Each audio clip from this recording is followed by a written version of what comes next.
ધોરણ 9 વાર્ષિક પરીક્ષા 2025 ના એસાઇનમેન્ટના હેતુલક્ષી પ્રશ્નો.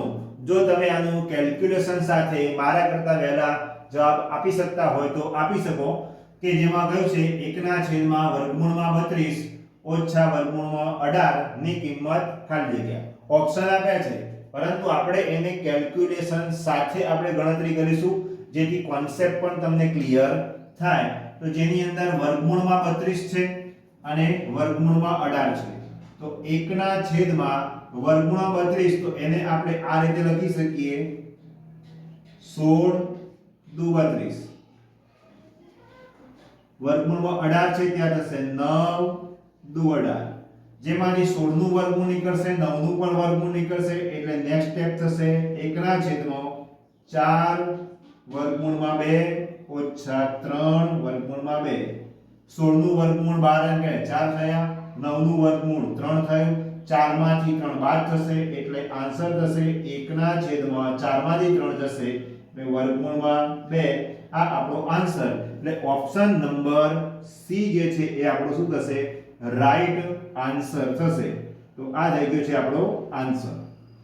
ત્યાર પછીનો છે વર્ગમૂળમાં 5 પ્લસ 3 આખા બ્રેકેટને સ્ક્વેર બરાબર a પ્લસ b વર્ગમૂળ 5 હોય તો a અને b ની કિંમત શોધવાની છે.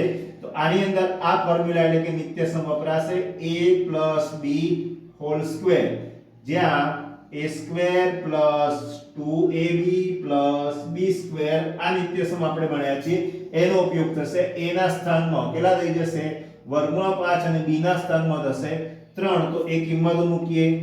વર્ગમૂળમાં 5 નો વર્ગ વત્તા 2 વર્ગમૂળમાં 5 3 અને પછી 3 નો થશે વર્ગ.